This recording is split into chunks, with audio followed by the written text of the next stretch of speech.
Hello everyone. Hello everyone. We are feeling very excited about this video, also maybe a bit apprehensive about how it's going to go, but today we are going to be reading out of our old journals. Oh, let's just look at the different vibes here. So sophisticated as always. As always. Yeah, look, beautiful.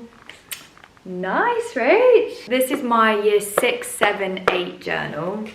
This started feelings, thoughts and emotions. December 2012. So I was 13 when I wrote that, but it goes to when I'm in like year 13. There's numerous things we could pull out from these journals, numerous different topics. We're gonna chat today, we're gonna pull out stuff from our journals around friends, in the hope that maybe some of you guys are watching, you're at school at the moment, or you're not at school, because we've also realised that a lot of these things that we struggled with as 15-year-olds, 16-year-olds, we still struggle with. Yeah. So maybe you're at school, maybe you're at work, maybe you're 50 years old, but... Yeah, gosh, I was reading an extract to Rach earlier and I was like, could have written that yesterday, but we move.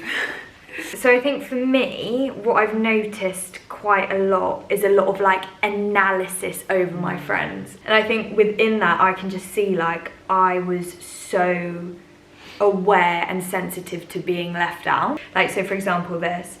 Anyway, today I went on Windows Live. Whoops. Don't know why I wrote whoops. Maybe I was trying not to be on it. Windows Live as well, right? Okay. Still fast. And, let's say friend 1 had posted pics of her and her new best friend. No! Apparently they had a BFF sleepover, then went to Chessington, which is a theme park. Fuming. I guess this made me feel a bit upset, because me and were quite good friends. Me and friend 1 were quite good friends. And now she acts a bit distant and snobby. I probably shouldn't say that, but it is kind of true. Like, there's just so many things like that. And I think, again, it's like the social media piece of, like, you would see photos of people hanging out, which I'm sure, like, people nowadays have even more. And it's, like, even just things like this, like, so-and-so had so-and-so round for the day and mum saw them in the corner shop buying sweets and chocolate.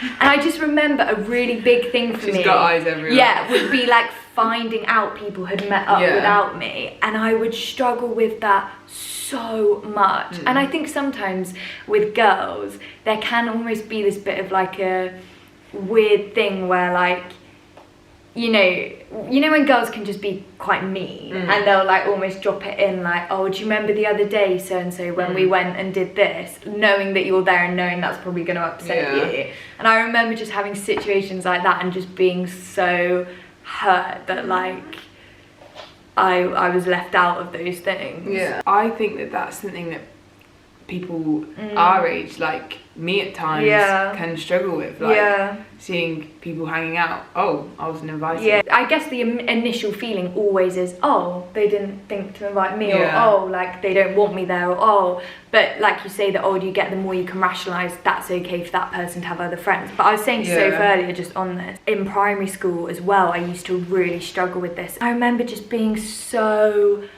upset that that this friend had other friends. And I was saying to Soph, I remember my dad sat me down and he was like, it's okay for this other friend to have other friends. Like, it's okay. Doesn't mean they like you any less. You're your own person. And it was like this proper pep talk from my dad. And I do remember from that point on, like, I still found it really hard, but I was like, no, do you know what? It's okay. Like, just because someone has other friends doesn't mean they don't like me. Yeah. Like, okay, so I've written here, so this is the 7th of June, probably like 2015 or something. So how old are you? 16. Okay. Bit older. I really almost felt stupid for being Mardy. Or Mardy. Bit of Nottingham slang there. I feel like I'm just gonna give her a fake name. Okay, give her a fake name. What should you say? Karen.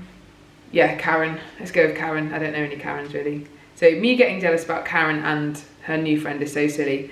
Karen is like my sister. I shouldn't be annoyed she has other friends apart from me. I know I can't always help how I feel, but I just want to chill and be the best friend I can be to all the people in my life because I love them so much. Basically the same thing of like...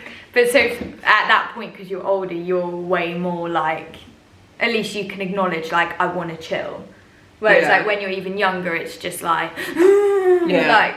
Yeah, it was like a new friend who I had no idea who they were, but they just kind of came into my friend's life. And like I'm saying in this thing, I kind of knew she's allowed to have other friends, that's fine. But again, like I'm saying in the thing, I'm like, I do just feel jealous that they're hanging out without me and they're not inviting me to stuff, and I don't know this person, and I feel like I'm going to be replaced. And and that is actually the fear underpinning it all, isn't it? Like when you're panicking, it's actually like, okay, what am I actually feeling here? It's like they're going to prefer that person to me. I'm not going to have any friends. I'm going to be replaced. I'm going to be alone. And that's actually where all the fear comes from, isn't it? Again, for me, that's something that still I struggle with now, is like that fear of, I guess, like you say, underpinning it all is being replaced, and that I guess almost having this view of people that, you know, they only have a certain capacity to be friends with X amount of people, so if they have a new person come in, that's going to like bump me down the list, and then our friendship's going to change, and like, you know, go into a big spiraling thought hole. And just kind of that real fear of, oh my gosh, what if I'm replaced as a friend in this person's life. It's just funny, isn't it, how these things are like something you could struggle with when you're 10 or when you're 24. The house is really messy at the moment, except my room. Keep it tidy, lol. It's so weird how I sign these off. Like, Sod's got to go now. Time is 10:13. Whoops. Love you, babes. Who am I talking to? Like, genuinely. Some of my other extracts. Yes, come on, let's have another extract. You're at a party. So I'm at a party. Well, obviously I'm not writing this at a party. Sorry, 1 second. Just need to process. The 26th of this. Oh, Boxing Day. Oh, check me out. Boxing Day. You know, you're just reading the way you're writing. Once again, Christmas has been and gone. What? Once again, it went by in a flash. I'm learning / trying not to stress over my friendship with Karen too much. However, at this Christmas party, I got upset because I felt like she wasn't spending time with me. I felt really bad afterwards though, because I was overthinking and didn't want to have ruined her night. However, I think it all just stems from feeling as though sometimes I'm more invested in the friendship we have than she is. Nothing major that she does, and she is the best friend I could ever wish for. I think it's starting to worry me more as well, because we only have a year and a half left at school and we are both going our separate ways. My heart will be broken if we don't stay best friends. Newsflash, we didn't. Is your heart broken?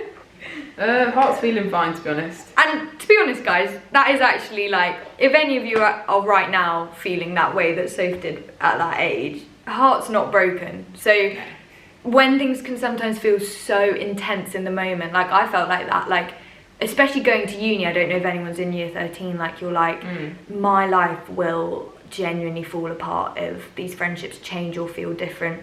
They are going to change and feel different, but you're not heartbroken. But even like reading that about just feeling like I'm more invested in the friendship than she is, that is literally something that I will still have to come back to like now. We literally have chats about that. That same feeling of, oh, I feel like I like my friends more than they like me. Do they care about me? And even, again in this journal, it's like, this friend hadn't really done anything. It was more just, oh, I don't know if they care about me. I don't know if they're paying me enough attention. And I was just so like fixated on this one friendship, and I built it up so much. And I had so many amazing friends at school, so many people that I'm really still close friends with now.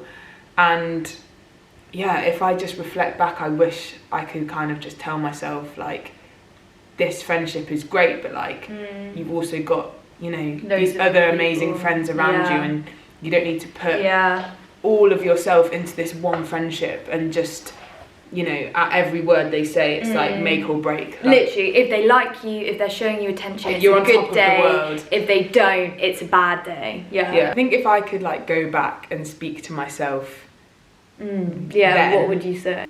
Almost shake myself a bit and be like, I was actually in an amazing friendship group growing up, but I really just was on such a one-track mind on this one friendship that determined, like you said, my whole mood, my whole value, like if I felt like I was a good person or, you know, all of those things were just so wrapped up in this one friendship. And I think I'll go back and say, one, don't put all of yourself into this one friendship, and two, it is okay if that person has other friends and you can have other friends as well. Yeah, I think mine would be very similar. I think even now, like, still something that, like, I think I live by or think about is, like, just acknowledge the fact that different people bring different things to your life. Like, you can't get almost everything that you need in one person. Like, or not even what you need, but more just like, it's actually beautiful to have different people speaking into your life, because everyone's different, everyone has different like life experiences, everyone brings different things. So I would just encourage you to like almost want that for yourself and also want that for your other friends. Like, you know, be okay with the fact that like your friends have other friends, and almost try not to compare the friendships, because every friendship is totally unique and different. So you can't sit there and say like, oh, this person prefers, you know, this person to me, because you like those two friendships are completely different. And I think trying to view things through that lens has probably also just helped me feel less insecure about friendships in general, because it's like, there's no point even trying to, you know, like make my friendship like someone else's friendship with someone else, because I can't. So like almost just trying to like let go a bit of the control and the like just stressing over it, and be like, my friendships are what they are. All I can do is like love my friends to the best I can, hang out with them, spend time with them, and that's all you can do. And like we know like it feels so much more intense in the moment, and like neither of us have that nailed now. But even like I was talking to our friend Steph a few months ago, basically on that point of where we were talking about feeling replaced, and that being the underlying fear of all of these kind of friendship issues. She was like to me, but you're Sophie Crew, and there's not another Sophie Crew in the world. So like you were saying earlier, where you're like, you can't emulate another friendship or another person. It's like, actually you can't be replaced, because you're you, and there's not another so you. True. So it's actually impossible to be replaced. Maybe your friendship can shift, but you can't actually be replaced, because there's not another you that exists. So true. Which helped me a lot. Guys, there'll be more to come from these, don't you worry. Yeah, there's plenty more content. So this is just part one. Yeah, let us know if you enjoyed this or enjoy us kind of reminiscing on some of the things we struggled with in school. It is quite funny. This is just the tip of the iceberg. It's funny, but also in the moment, I don't want to belittle anyone's feelings. Like, it is because intense. This is, like I said, I have said things in this diary which I would have said yesterday. But yeah, hope you enjoyed it, and we'll see you in our next video. Bye. Bye, guys.